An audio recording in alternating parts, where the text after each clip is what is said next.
अब हमारा chapter number 1 की शुरुआत करते हैं, that is relation and function.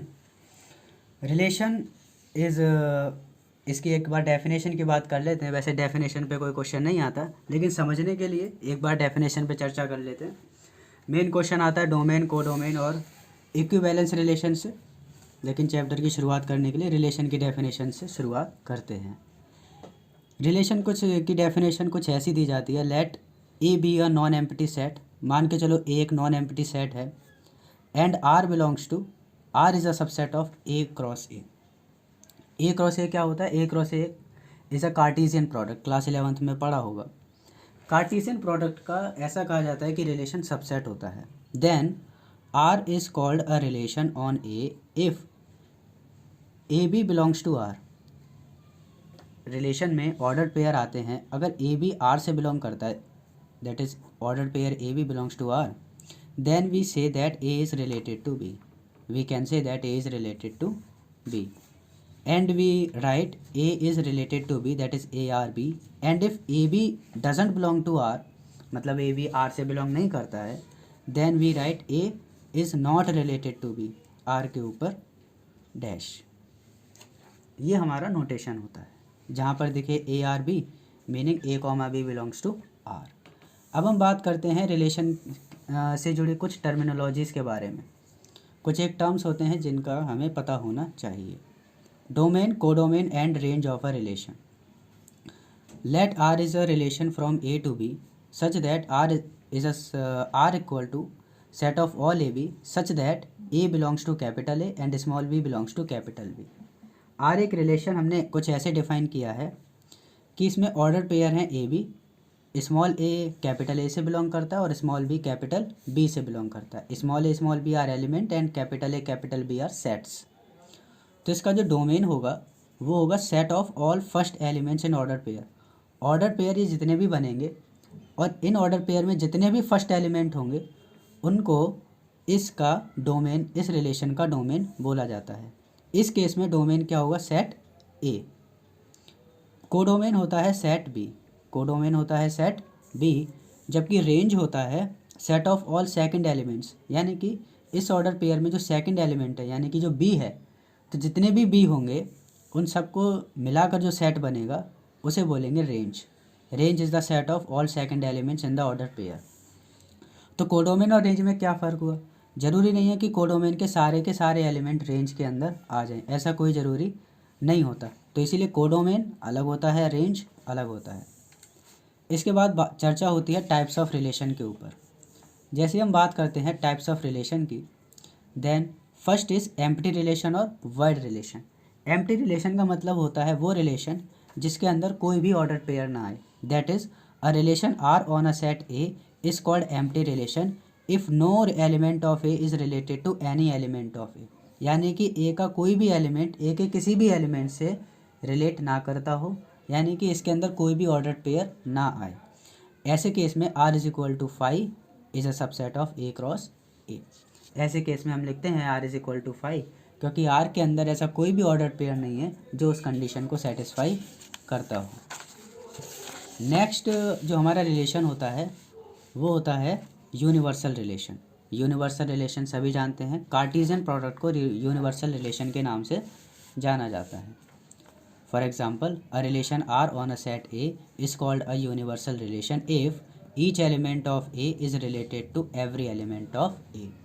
ए का हर एक एलिमेंट ए के हर एक एलिमेंट से बिलोंग करता है, तो हम कहते हैं R is equal to A cross A, that is R is a universal relation. Next one होता है हमारा आइडेंटिटी रिलेशन। आइडेंटिटी रिलेशन होता है a relation R on a set A is called an identity relation if each element of A is related to itself only. यानी कि हर एक element अगर खुद से ही, केवल खुद से ही बिलोंग करता है तो उस रिलेशन को बोला जाता है identity relation. Meaning identity relation is defined as I A, it is the denotation I A is equal to R equal to set of all A comma A such that A belongs to capital A. यानी कि इसमें केवल same element ही belong करते हैं, same element ही खुद के elements के साथ रिलेट करता है। ऐसे रिलेशन को बोला जाता है आइडेंटिटी रिलेशन। नेक्स्ट वन होता है हमारा reflexive relation. A relation R defined on A is said to be reflexive. एक रिलेशन को हम रिफ्लेक्सिव कब बोलते हैं? जब x comma x belongs to capital R for all x belongs to A. मान के चलो आर एक रिलेशन है ऑन सेट ए और x कॉमा एक्स आर से बिलोंग करता है फॉर ऑल x, इसका मतलब होता है for all x belongs to capital A. यानी कि ए के हर एक एलिमेंट के लिए वो एलिमेंट खुद से भी रिलेट करता है, तो ऐसे रिलेशन को हम बोलते हैं रिफ्लेक्सिव रिलेशन।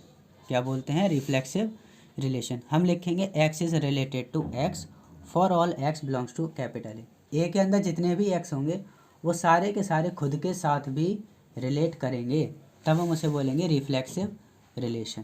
क्वेश्चन के थ्रू ये ज़्यादा समझ आता है। नेक्स्ट वन होता है सिमेट्रिक रिलेशन। सिमेट्रिक रिलेशन की डेफिनेशन कुछ ऐसी दी जाती है, a relation R defined on set A is said to be symmetric if X Y belongs to R then Y X belongs to R. अगर X Y R से belong करता है तो वाई एक्स भी आर से belong करना चाहिए। अगर ऐसा है तो हम बोलते हैं कि that the given relation is symmetric. जैसे 1 2 आर से बिलोंग करता है और 2 1 भी आर से बिलोंग करता है, इसका मतलब हमारा रिलेशन क्या है? सिमेट्रिक है। यानी कि ऑर्डर पेयर को रिवर्स भी कर दे तो कोई फ़र्क नहीं पड़ेगा। तीसरा होता है ट्रांजिटिव रिलेशन। ट्रांजिटिव रिलेशन की डेफिनेशन कुछ ऐसी होती है, if X Y belongs to R and Y Z belongs to R. X Y और वाई जेड अगर आर से बिलोंग करते हैं और एक्स जेड भी आर से बिलोंग करता है, then we say that the given relation is transitive. Given relation is transitive. Relation को ट्रांजिटिव होने के लिए ये कंडीशन सेटिस्फाई होती है। अगर एक्स वाई आर से बिलोंग करता है और वाई जेड भी रिलेशन के अंदर है, this implies that X Z belongs to R then for all X Y Z belongs to capital A. मतलब x is related to y and y is related to z implies that x is related to z for all x y z belongs to capital A, then we can say that our relation is transitive. तब हम कह सकते हैं relation हमारा transitive है। अब इसको element के नंबर्स के हिसाब से समझाऊँ तो 1 2 और 2 3 मान के चलो R से बिलोंग करता है और 1 3 भी R से बिलोंग करता है, तो हम ये कह सकते हैं कि जो हमारा रिलेशन है वो ट्रांजिटिव होगा। ये ट्रांजिटिव की कंडीशन होती है। Reflexive, symmetric, transitive 3 important relation होते हैं जिनके बारे में बात हम करते हैं। क्लियर? अब हमारा जो नेक्स्ट टॉपिक है that is equivalence relation. Equivalence relation वो रिलेशन होता है जो रिफ्लेक्सिव भी होता है, सिमेट्रिक भी होता है और ट्रांजिटिव भी होता है। मैक्सिमम चर्चा इस चैप्टर में इसी के बारे में होगी। A relation R on set A is called an equivalence relation if it is reflexive, symmetric and transitive. Reflexive, symmetric and transitive. अब इसके ऊपर कुछ एक क्वेश्चंस हैं, इजी क्वेश्चंस इसके ऊपर आते हैं, देखते हैं। If set A is equal to 1 2 and set B is equal to a b, then Cartesian product of set A and set B is given by. तो ए और बी का कार्टेशियन प्रोडक्ट कौन सा सही होगा? ए क्रॉस बी, ये हमारे 4 option दे रखे हैं, ए क्रॉस बी, देश, option B, option C and option D. जब हम ए क्रॉस बी निकालने बैठेंगे, जब हम ए क्रॉस बी निकालेंगे तब हम क्या करेंगे कि ए के हर एक एलिमेंट को बी के साथ रख देंगे, यानी कि ए का हर एक एलिमेंट बी के साथ रिलेट करता है। It is a universal relation की बात कर रहे हैं। तो ए क्रॉस बी होगा 1 A 1 B, 2 A 2 B। तो करेक्ट ऑप्शन हो जाएगा ए, दैट इज़ ए। बात समझ आती है? क्वेश्चन नंबर 2 पे बात करते हैं। इफ़ द रिलेशन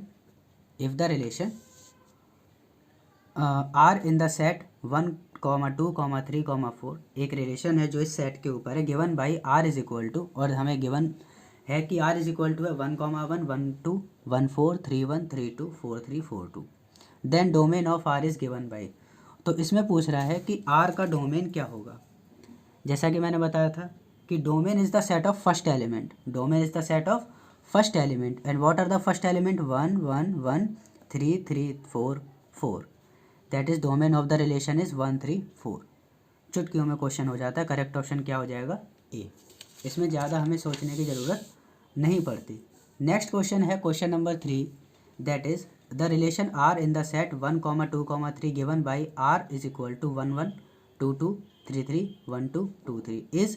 अब हमें बताना है reflexive but neither symmetric not transitive, reflexive symmetric but not transitive, symmetric but neither reflexive not transitive and equivalence relation. हमें बताना है कि ये रिलेशन रिफ्लेक्सिव होगा, सिमेट्रिक होगा या ट्रांजिटिव होगा।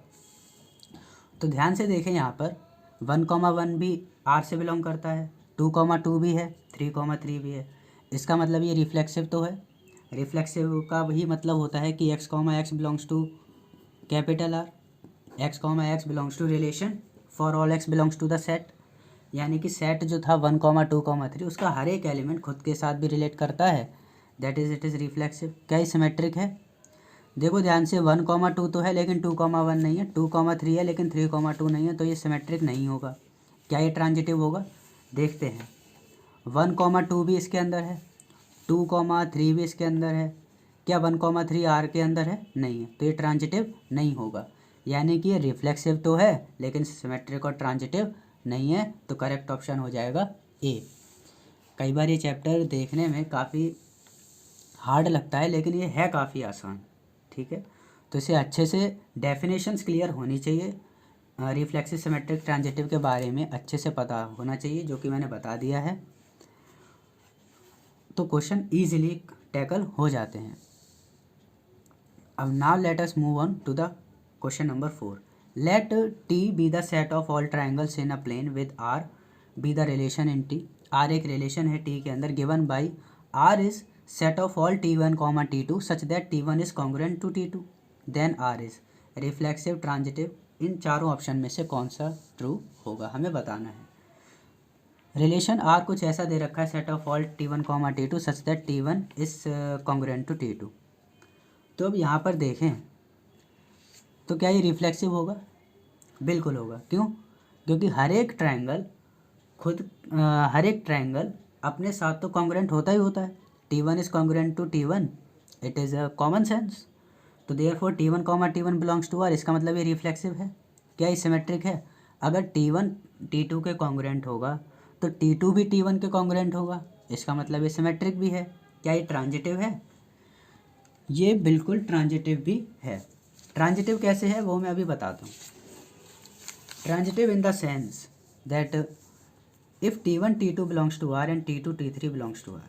मान के चलते हैं कि T1 T2 भी रिलेशन में है और T2 T3 भी रिलेशन में है। तो अगर T1 T2 रिलेशन में है यानी कि T1 is congruent to T2 और T2 T3 is also in relation, that is T2 and T3 are congruent. यानी कि T1 T2 T3 ये तीनों के तीनों आपस में कॉन्ग्रुएंट हैं, तो T1 भी T3 के कॉन्ग्रुएंट होगा, तो T1 T3 भी रिलेशन में होगा, इसलिए ट्रांजिटिव भी होगा। इसका मतलब this relation is reflexive, symmetric and transitive. Reflexive, symmetric and transitive ये तीनों हैं। इस प्रकार हम कह सकते हैं कि ये the given relation is equivalence relation. Correct option is C. Now move on to the question number 5। Question number 5 पे आते हैं। The relation R defined by the set A is equal to 1, 2, 3, 4, 5, 6। Set A के ऊपर एक relation है। Relation की definition कुछ ऐसी दे रखी है, set of all X Y such that Y is divisible by X, such that Y is divisible by x. तो हम देखते हैं रिलेशन के अंदर कौन कौन से ऑर्डर पेयर आ सकते हैं, और ऑर्डर पेयर क्या होंगे, कहाँ से एलिमेंट लेंगे हम, सेट ए से ही एलिमेंट लेते हैं, क्योंकि सेट ए ही हमारा डोमेन है और सेट ए ही हमारा कोडोमेन भी है, ठीक। और कोई तो सेट है नहीं। तो हमें बताना है इन चारों ऑप्शन में से कौन सा ट्रू होगा। देखते हैं इन चारों ऑप्शन में से कौन सा करेक्ट होगा। तो देखते हैं, A is equal to 1, 2, 3, 4, 5, 6। R is given by x Y such that Y is divisible by x. तो 1 के साथ रखेंगे तो 1 2 1 1 1 3 1 4 1 5 1 6, 6 के 6 आ जाएंगे। जब 2 का केस लेंगे तो 2 2 भी आएगा, 2 4 and 2 6 only, because Y must be divisible by X. 3 के केस में 3 3 3 6 एंड 4 के केस में 4 4, 6 के केस में 6, 6 और 5 के केस में 5, 5। 6 से आगे हम जा नहीं सकते। तो अब हमें देखने पता चला कि ये रिफ्लेक्सिव है बिकॉज 1 1 2 2 3 3 4 4 5 5 6 6 बिलोंग रिलेशन में है। क्या ये सिमेट्रिक है? सिमेट्रिक यहाँ पर ये नहीं है। कैसे नहीं है कि 3,6 तो रिलेशन में है लेकिन 6,3 नहीं है, तो ये सिमेट्रिक नहीं है। क्या ये ट्रांजिटिव है? यस, ये बिल्कुल ट्रांजिटिव है। कैसे देखते हैं। ये इस प्रकार ट्रांजिटिव है कि 1,2 is in relation, 2,4 is also in relation. क्या 1,4 भी रिलेशन में है? यस, 1,4 भी रिलेशन में है। यानी कि 1 2 में है, 2 4 भी है और 1 4 भी है। इसका मतलब ये ट्रांजिटिव है। तो ये रिफ्लेक्सिव है, सिमेट्रिक नहीं है, ट्रांजिटिव है। करेक्ट ऑप्शन हो जाएगा ए। यहाँ से हम ऑप्शन पढ़ सकते हैं कि reflexive transitive but not symmetric. Correct option is ए। इसके बाद हम एक और क्वेश्चन, बढ़िया क्वेश्चन पे चलते हैं, दैट इज़ क्वेश्चन नंबर 6। अब इसमें इक्विवेलेंस क्लास की बात की गई है। Let A is equal to set of all X belongs to integer. X जो है वो 0 से 10 के बीच बिलोंग करता है, यानी कि ए के अंदर आ जाएगा 0 to 10 all integers. 0 to 10 all integers इसमें इंक्लूड हो जाएंगे। Relation is R is defined as R is the set of all A B such that A B belongs to capital A and magnitude of A minus B modulus of A minus B is divisible by 3। यानी कि इनका difference जो है वो 3 से divisible होना चाहिए। तो हमें बताना है इक्विवेलेंस क्लास, दो की इक्विवेलेंस क्लास क्या होगी। इक्विवेलेंस क्लास का सिंपल सा मीनिंग होता है कि ऐसे कौन कौन से एलिमेंट हैं जो कि दो के साथ रिलेटेड होंगे। तो कंडीशन क्या है कि mod of A minus B is divisible by 3, मतलब उनका डिफरेंस 3 से डिविजिबल होना चाहिए। तो 2 के साथ कौन कौन से एलिमेंट आ जाएंगे? 2,2, 2,5, 2,8, 5,2, 8,2। यानी कि 2 के साथ कौन कौन से एलिमेंट आ सकते हैं? 2, 5 एंड 8, और कोई तो नहीं आ सकता। ठीक, इसका मतलब करेक्ट ऑप्शन हमारा क्या हो जाएगा? ए। और इसकी इक्विवेलेंस क्या हो, इक्विवेलेंस क्लास क्या होगी? 2, 5, 8। Correct option is A. अब question number 7 is let the relation R be defined in N by a is related to b if 2a + 3b is equal to 30। यानी कि a is related to b if 2a + 3b is equal to 30। a तभी b से related होगा जब 2a + 3b क्या होगा? 30 होगा। और हमें बताना है कि then r is equal to, इनमें से कौन सा ऑप्शन करेक्ट होगा। देखो 2 3 जा 6 + 8 3 जा 24 इज 30, 6 2 जा 12, 6 3 जा 18 इज ऑल्सो 30, 2 9 जा 18, 3 4 जा 12 is also yes 30, and 2 multiply 12 is 24, and 2 3 जा 6, 24 + 6 is 30 is also 30। क्या ये कंडीशन को सेटिस्फाई कर रहे हैं? बिल्कुल। देयरफॉर करेक्ट ऑप्शन इज ए। इसमें हमें ज़्यादा सोचना ही नहीं था, और ऐसा नहीं है ये पेपर में ना आ पाए, ये बिल्कुल एग्जामिनेशन पॉइंट ऑफ व्यू से ही दिया हुआ है। अब हम बात करते हैं नेक्स्ट क्वेश्चन की, which is what let R is equal to set of all A comma A cube. A is a prime number less than 5, be a relation find the range of R. हमें R की range बतानी है। A B C D में से कौन सा option correct होगा। तो जब हम रिलेशन में बात करें तो रिलेशन में कौन कौन से हमारे एलिमेंट आएंगे? 5 से छोटा प्राइम नंबर, 5 से छोटे प्राइम नंबर कौन कौन से हो गए? 2 and 3, 2 and 3। when a is 2, 2,8 and 3 का क्यूब इज 27, मीन्स रेंज क्या होता है? Second element, that is 8,27। Correct option हो जाएगा बी। करेक्ट ऑप्शन हो जाएगा बी। अब ये एक ऐसा क्वेश्चन है जो कि आपके प्री बोर्ड में आ रखा है, जिसके आने की संभावना बिल्कुल ना के बराबर है, जिसे टफ क्वेश्चन की कैटेगरी में रखा जाता है, which is from number of relation. Let A is equal to 1, 2, 3, then number of relation containing 1, 2 and 1, 3 which are reflexive। हमें ऐसे रिलेशन बनाने कि ऐसे रिलेशन कितने बनेंगे जो रिफ्लेक्सिव भी हो, सिमेट्रिक भी हो, बट ट्रांजिटिव ना हो। तो ऐसे कितने रिलेशन बनेंगे देखते हैं। रिलेशन के अंदर कौन है? 1, 2 एंड 1, 3। अगर रिफ्लेक्सिव होगा तो रिलेशन के अंदर 1, 1, 2, 2, 3, 3 रिलेशन में होने चाहिए। अब ये सिमेट्रिक भी है, तो 1,2 अगर रिलेशन में है तो 2,1 भी रिलेशन में है, 1,3 रिलेशन में है तो 3,1 भी रिलेशन में है।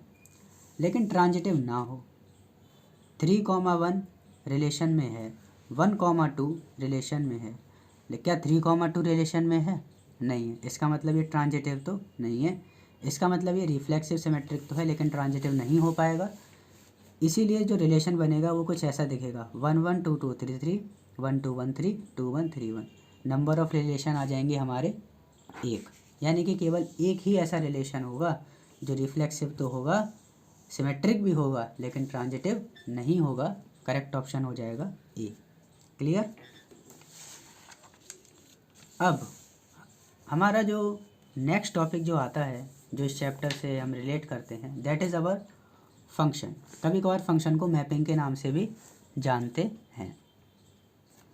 कभी कभार function is also known as mapping. Definition इसकी कैसे दी जाती है वो समझते हैं। Definition is not important. Important क्या है, इसका डोमेन, कोडोमेन एंड रेंज निकालना इसका इम्पोर्टेंट होता है। और one function, onto function, many one और इनटू फंक्शन, यही इम्पोर्टेंट होता है। फंक्शन की डेफिनेशन आपसे नहीं पूछने वाला, लेकिन फिर भी शुरुआत करने के लिए हमें पता होना चाहिए फंक्शन होता क्या है। फंक्शन की डेफिनेशन होती है, let A and B be two non empty set. Non empty set meaning इनके अंदर कुछ है, ये खाली नहीं है। Then a rule F from A to B which associate each element X belongs to A to a unique element of F X belongs to B is called a function or mapping from a to b and we write f is a function from a to b। हम इसे ऐसे represent करते हैं। मतलब function वो rule है जो a के हर एक एलिमेंट को b के एक यूनिक एलिमेंट के साथ, unique element is important here, b के यूनिक एलिमेंट के साथ एसोसिएट या फिर रिलेट करता है। यहाँ पर भी सेम डोमेन, कोडोमेन और रेंज की चर्चा होती है। डोमेन हो जाएगा इसका A, codomain same similarly relation की तरह कोडोमेन हो जाएगा बी, एंड रेंज होगा set of all F X such that X belongs to A. Range is a subset of B, that is range is always a subset of codomain. जरूरी नहीं है कि codomain के सारे element के पास कोई ना कोई प्री इमेज हो सकता है कि कोडोमेन का एक एलिमेंट खाली रह जाए, इसीलिए रेंज और कोडोमेन में कंफ्यूज नहीं होना है। रेंज एक कोडोमेन का ही सबसेट होता है। यहाँ पर एक नोटेबल पॉइंट है जो कि आपके असर्शन रीजन में पूछा जा सकता है। असर्शन रीजन में ये पूछा जा सकता है कि every function is a relation but every relation is not a function.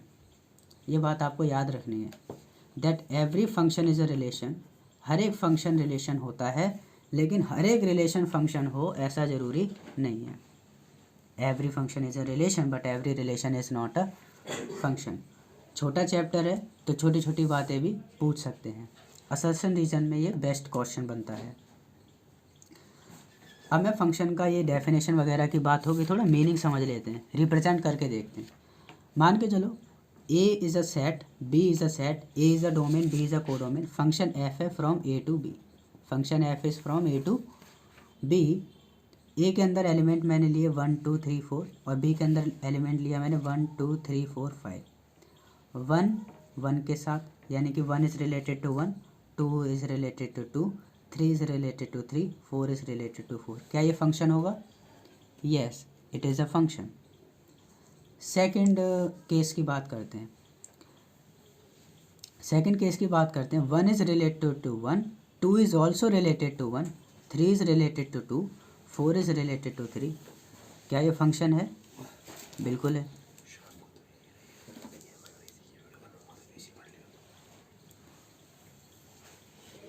Next is जो थर्ड केस है हमारा, 1 is related to 1, 1 is also related to 2, 2 is related to 3, 3 is also related to 3। इस बार ये फंक्शन नहीं होगा, क्योंकि function की definition ये कहती है कि ए के एलिमेंट को बी के एक यूनिक एलिमेंट के साथ एसोसिएट करता है। एक प्री इमेज की दो इमेज नहीं हो सकती।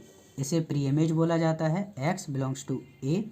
इसे इमेज बोला जाता है, that is F X belongs to B. तो एक प्री इमेज की दो इमेज पॉसिबल नहीं है, इसीलिए फंक्शन नहीं है। क्या एक रिलेशन है? बिल्कुल।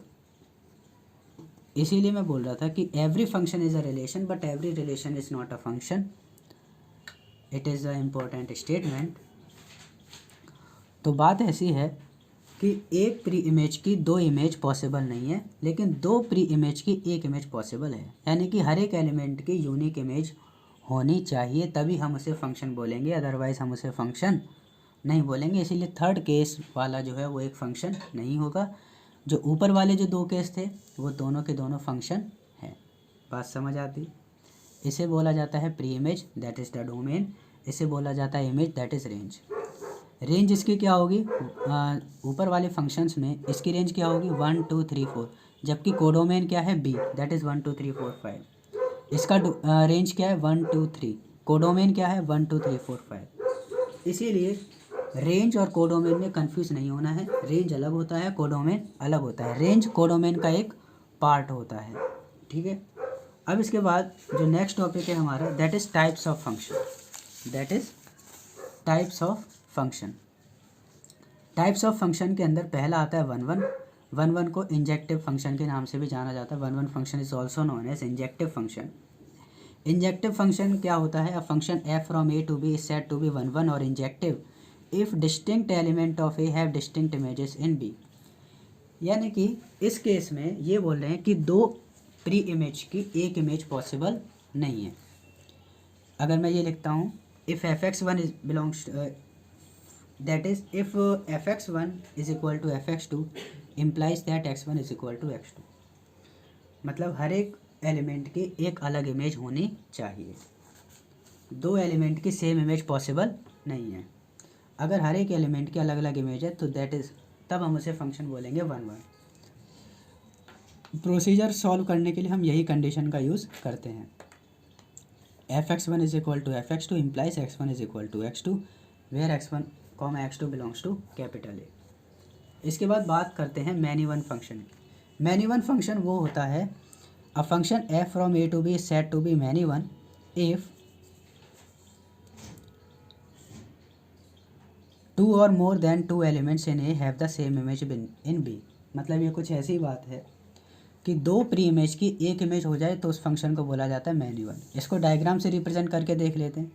यहाँ पर देखने से ये दिखता है कि one is related to one, two two, three three, four four, यानी कि every element has different image. इसका मतलब ये वन वन है।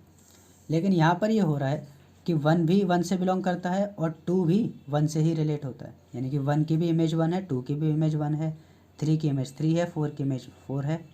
तो क्या ये वन वन होगा? ये वन वन नहीं होगा। ये फंक्शन कैसा होगा? मैनी वन होगा। ऑन टू फंक्शन को बोला जाता है surjective function. Onto function is also known as surjective function. होता क्या है? A function F from A to B said to be onto और surjective if range of f is equal to codomain. सबसे पहली बात, हमें range निकालना आना चाहिए। अगर रेंज कोडोमेन के इक्वल है तो हम उस फंक्शन को ऑन टू बोलेंगे। अदरवाइज क्या होता है? हम फंक्शन को बोलते हैं into function. Function is known as into function. Into function क्या होता है? A function F from A to B said to be into if range is a subset of codomain. Range जो है वो कोडोमेन का सबसेट हो, codomain range ना हो। अब इसको डायग्राम से रिप्रेजेंट करके देख लेते हैं। डायग्राम में देखें ज़रा ध्यान से। Set A set B, one one, two has image two, three has image three, four also has image three. अगर इसकी रेंज हम लिखें तो range is the second element, that is अगर रेंज इसकी लिखेंगे तो होगी वन टू थ्री। कोडोमेन क्या है इसका? Set B, that is one two three four five. क्या रेंज कोडोमेन सेम है? नहीं है। इसका मतलब ये ऑन टू नहीं है। कैसा है ये? इन टू। नेक्स्ट केस है one two three four five. One one से रिलेट करता है, टू इज़ दो के पास इमेज दो है, three has image three, four is has four, five has five. तो क्या ये ऑन टू है? क्यों? क्योंकि अगर इसकी रेंज लिखेंगे तो वो आएगी one two three four five. Codomain is the set B, that is one two three four five. इसका मतलब रेंज और कोडोमेन सेम है, इसीलिए ये फंक्शन ऑन टू है। ध्यान से देखो, क्या ये वन वन भी है? यस। हर एक एलिमेंट की अलग अलग इमेज है, इसका मतलब ये वन वन भी है। अगली डेफिनेशन यही है, that is the bijective function. Bijective function वो होता है जो 1 1 भी होता है और ऑन टू भी होता है, मतलब जो इंजेक्टिव भी हो और सरजेक्टिव भी हो, उसे हम बोलते हैं बाइजेक्टिव फंक्शन। तो ऊपर वाला जो केस है ये बाइजेक्टिव फंक्शन का ही एक केस है, इसे हम बाइजेक्टिव फंक्शन के नाम से भी जान सकते हैं। तो डेफिनेशन सारी क्लियर होनी चाहिए, डेफिनेशन से ही क्वेश्चन ओवर कम होते हैं, डेफिनेशंस के through he relation and function में क्वेश्चन को टैकल किया जाता है। अब कुछ क्वेश्चंस पे चर्चा करते हैं एमसीक्यूज़ की फॉर्म में। Question number 1 is the domain of function F from R to R means all real to all real defined by F x is equal to under root x square minus 3x plus 2 is minus infinity से to to infinity minus infinity to 1 union to infinity 1 to 2। इसमें हमें बताना है कि function का domain क्या होगा, function का डोमेन क्या होगा। तो फंक्शन का डोमेन निकालने के लिए F x is equal to under root x square minus 3x plus 2। Domain निकालने का मतलब है हमें x की वैल्यू बतानी है, मीन्स x कहाँ से कहाँ तक बिलोंग करेगा। For F to be defined, F को डिफाइंड होने के लिए अंडर रूट के अंदर जो भी होता है वो पॉजिटिव होना चाहिए, that is x square minus 3x plus 2 greater equal 0। अब हम यहाँ पर मिडल टर्म स्प्लिटिंग का यूज़ करके फैक्टराइज करेंगे, that is x minus 2 multiply x minus 1 must be greater equal 0। जब हम यहाँ से फैक्टर्स निकालेंगे तो रूट्स आ जाएंगे 2 and 1, that is 1 and 2 number line पर रिप्रेजेंट करेंगे। फिर हम यहाँ पर चेक करेंगे कि इसकी वैल्यू पॉजिटिव है या नेगेटिव है। 2 से एक वैल्यू ग्रेटर देन रख दी, that is 3, 3 minus 2 3 minus 1 positive, means all the values greater than 2 this expression is positive. Similarly check here and we find that here it is positive, here it is negative and here it is positive। तो इसका मतलब 2 से जितनी भी बड़ी value होंगी सबके लिए पॉजिटिव होगा, 1 से 2 के बीच नेगेटिव होगा, 1 से छोटे के लिए नेगेटिव होगा। And what we are left with, हमें क्या करना है, हमें वही वैल्यूज़ लेनी है जहाँ पर ये क्या हो, पॉजिटिव हो। मीन्स पॉजिटिव वाला सेक्शन कौन कौन सा है, माइनस इन्फिनिटी टू 1 यूनियन 2 से infinity, means x belongs to minus infinity to 1 union 2 to infinity, therefore domain of function f represented by df is minus infinity to 1 union 2 to infinity। correct option is C। Second question की बात करते हैं, let a is equal to 1, 2, 3 and b is equal to 2, 4, 6, 8 consider a rule f। Function को rule के नाम से भी जानते हैं, ऐसा बोला जाता है function is a rule. f from a to b defined by fx is equal to 2x for all x belongs to a, then range of f is given by set। हमें बताना है कि फंक्शन की range क्या होगी। अच्छा, function है f from a to b, तो फंक्शन का कोडोमेन क्या हो गया, b, यानी कि अगर मैं फंक्शन में x इज इक्वल टू 1 रखूँगा आंसर आएगा 2, f of 2 4 हो जाएगा, 2 मल्टीप्लाई 2 f of 3 हो जाएगा 6। तो रेंज इसकी क्या हो जाएगी, 2 4 6, 2 4 6। अगर मैं रेंज की बात करूं तो ये हो जाएगा 2 4 6 और इसका कोडोमेन क्या है 2 4 6 8।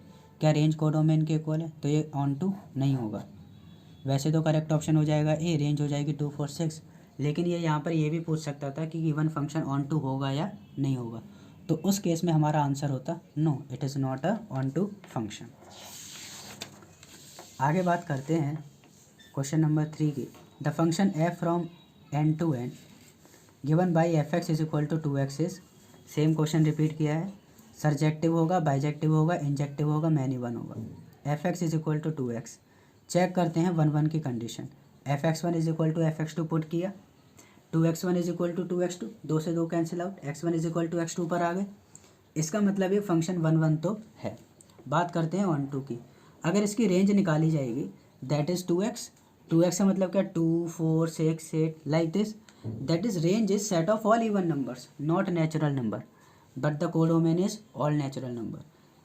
क्या रेंज और codomain are same, no, the answer is no, therefore it is not on to, means ये इंजेक्टिव तो है लेकिन सरजेक्टिव नहीं है, 1 1 तो है बट ऑन टू नहीं है, और करेक्ट ऑप्शन हो जाएगा C, that is injective. Next बात करते हैं क्वेश्चन नंबर 4 पे। Question number 4 is let the function f from natural number to natural number be defined by fx is equal to x minus 1, x greater than 2 and it is given that f1 is equal to f2 is equal to 1, the correct alternative will be f is 1 1 and on 2, many 1 on 2, 1 1 not on 2, many 1 not on 2। हमें बताना है कि ये function इनमें से कौन से option correct होगा, मतलब 1 1 और ऑन 2 पे चर्चा करनी है। तो अगर हम बात करते हैं 1 1 की, f1 is equal to f2, fx is equal to x minus 1। तो देखो 1 1 की बात जब करते हैं तो fx1 is equal to fx2 put किया, that is x1 minus 1 is equal to x2 minus 2, minus 1 से माइनस 1 कैंसिल आउट हो गया, x1 is equal to x2। इसका मतलब फंक्शन 1 1 तो है, 1 1 तो क्या ये ऑन 2 होगा। रेंज की बात करते हैं, जब हमने निकाला f(3) तो वो आ गया 2, f(4) आ गया तो आ गया 3, 1 पहले से ही था, f(1) and f(2) is 1, that is range is 1 2 3 4 5 6 and so on, that is range is natural number, codomain is also natural number, range and codomain are same, therefore the given function is on 2, means the given function is on 2 and the given function is 1 1। when the function is both 1 1 and on 2 we can say that the function is bijective। ये bijective है। अगर option में bijective होता तो हम bijective पे भी टिक कर देते, लेकिन हमें ऐसा कुछ नहीं दे रखा, देयरफॉर करेक्ट ऑप्शन हो जाएगा ये F is 1 1 and on 2। Next question की बात करते हैं, question number 5। Question number 5 is the function f from all real to all real given by F x is equal to 1 by X is, बताना है कि ये फंक्शन 1 1 होगा या ऑन 2 होगा। 4 ऑप्शन दे रखे हैं, 4 ऑप्शन में से एक ऑप्शन करेक्ट होगा। F x is equal to 1 by X, सभी को पता होता है कि F x is equal to 1 by X का ग्राफ कुछ ऐसा दिखता है, this like and this like, यानी कि ये पॉजिटिव में भी होता है और नेगेटिव में भी होता है। तो यहाँ से देखने पर पता चल रहा होगा कि हर एक एलिमेंट की अलग अलग इमेज आएगी, 1 डालेंगे तो आंसर 1 आएगा, 2 डालेंगे तो 1 बाई 2 आएगा। इसका मतलब ये फंक्शन 1 1 तो है। अब हम बात करते हैं ऑन 2 की। अगर y की पे देखा जाए तो अगर इसकी रेंज निकाली जाए that is minus infinity two plus infinity, तो क्या ये ऑन 2 है? बिल्कुल, ये ऑन 2 भी है। इसका मतलब रेंज इसकी क्या होगी? ऑल रियल, कोडोमेन भी all real, that is on 2, 1 1 भी है, ऑन 2 भी है, करेक्ट ऑप्शन हो जाएगा B.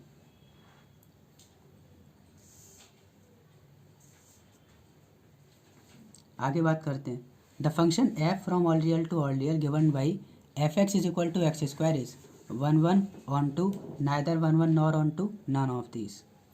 F x is equal to X square 1 1, F of minus 1 is also 1 and F of 1 is 1। X बराबर माइनस 1 पे भी 1 ही आंसर आएगा, 1 पे भी 1 ही आंसर आएगा, तो ये फंक्शन 1 1 तो नहीं है, इट इज़ नॉट 1 1। समझ आई बात? ये फंक्शन 1 1 नहीं होगा, क्योंकि दो प्री इमेज पे सेम ही आंसर दे रहा है, इसीलिए फंक्शन 1 1 नहीं होगा। अब इसके बाद बात करते हैं ऑन 2 की। ऑन 2 पे हमें बात करनी होगी रेंज की। जब रेंज की बात होगी तो F x is equal to X square, और स्क्वायर हमेशा पॉजिटिव होता है, इसका मतलब इसकी रेंज में जितने भी एलिमेंट आएंगे all positive real number, means इसकी रेंज होगी 0 to infinity. All non negative real numbers are plus, और 0 टू इन्फिनिटी भी हम लिख सकते हैं, लेकिन इसका कोडोमेन क्या है? All real. क्या रेंज कोडोमेन सेम है? नहीं है, तो क्या ये ऑन 2 होगा? नहीं होगा। ना ही ये 1 1 है, ना ही ये ऑन 2 है, करेक्ट ऑप्शन सी हो जाएगा। क्लियर? अब इसके बाद बात करते हैं question number 7। Question number 7 is let A is equal to 1, 2, 3, let a is equal to 1, 2, 3, b is equal to 4, 5, 6, 7, and let f is equal to 1, 4, 2, 5, 3, 6 be a function from a to b, then f is। अब हमें बताना है f 1 1 होगा, on 2 होगा, many 1 होगा या bijective होगा। ये तो क्वेश्चन बहुत आसान है। 1 4 2 5 3 6, इधर a लिख लिया, इधर b लिख लिया, डायग्राम बना के इजीली सॉल्व कर सकते हैं। डोमेन में क्या क्या आ गया? 1 2 3, रेंज में कोडोमेन में क्या आ गया? 4 5 6 7, 1 इज़ रिलेटेड टू 4, 1 की इमेज 4 है, 2 की इमेज 5 है, 3 की इमेज 6 है। ये 1 1 है लेकिन ऑन 2 नहीं है, क्योंकि रेंज क्या है? 4 5 6 7 खाली रह गया, 7 के पास कोई प्री इमेज नहीं है, और ऐसे केसेस में फंक्शन ऑन 2 नहीं होता है, 1 1 तो है, तो करेक्ट ऑप्शन हो जाएगा A, that is only 1 1। Next question की बात करते हैं, question number 8। The greatest integer function F from all real to all real given by F x is equal to greatest integer of x is 1 1 होगा या on to होगा, 1 1 on to दोनों होगा या 1 1 ऑन टू दोनों ही नहीं होगा। Greatest integer function इसे याद कर लें तो ज़्यादा बेहतर रहता है, क्योंकि ये बार बार पूछा जाता है MCQs असर्शन रीजन में, ये बार बार पूछा जाता है। तो when 0 x belongs to 0 to 1 F x is equal to greatest integer of x that is 0। जब x 0 से 1 के बीच बिलोंग करेगा तो ग्रेटेस्ट इंटीजर ऑफ x की वैल्यू क्या होगी 0। जब x 1 और 2 के बीच बिलोंग करेगा तो ग्रेटेस्ट इंटीजर ऑफ x की वैल्यू क्या होगी 1। यानी कि 1 से लेकर 2 के बीच for all the values between 1 and 2 the value of F x is 1 and for all the values greater than 0 and less than 1 f x is equal to 0, meaning the function is not 1 1. Function is onto? No, because when we find out range is all integers 0 1 -1 -2 -3 1 2 3. Range is all integers, but the codomain is all real. Since range and codomain are not same, then the function is not onto.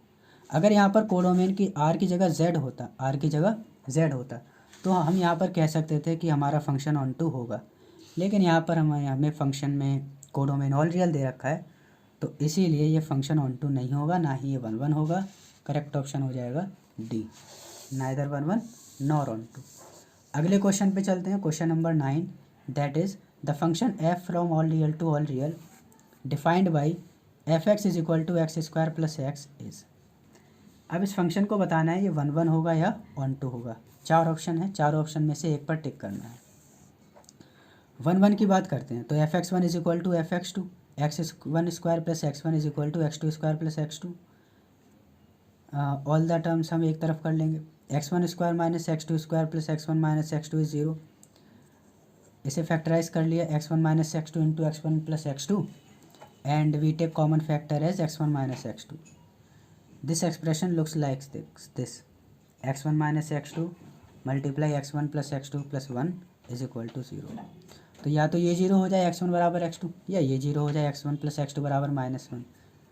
x1 plus x2 -1 कब होगा, -3 और 2 लेकर देखते हैं। जब f of 2 निकाला तब भी वो 6 आएगा, f ऑफ -3 अगेन वो 6 आएगा। इसका मतलब ये 1 1 नहीं है, इसका मतलब ये 1 1 नहीं है। जब ऑन टू की बात करते हैं तो F x is equal to X square plus X. अब यहाँ पर हम परफेक्ट स्क्वायर वाला मेथड लगा देंगे, परफेक्ट स्क्वायर मेथड, और इसे हम लिख सकते हैं एक्स प्लस इसका आधा दैट इज़ 1/2 का होल स्क्वायर माइनस इसका स्क्वायर दैट इज़ 1/4। प्लस होगा तो प्लस, माइनस होगा तो माइनस, एक्स के साथ जो भी होता है उसका हाफ लिया जाता है, अपॉन में 2 लगा दिया जाता है। जब हम बात करेंगे फंक्शन की मिनिमम वैल्यू की, तो मिनिमम वैल्यू हो जाएगी जब ये मिनिमम होगा और ये मिनिमम क्या होगा 0 -1/4 -1/4।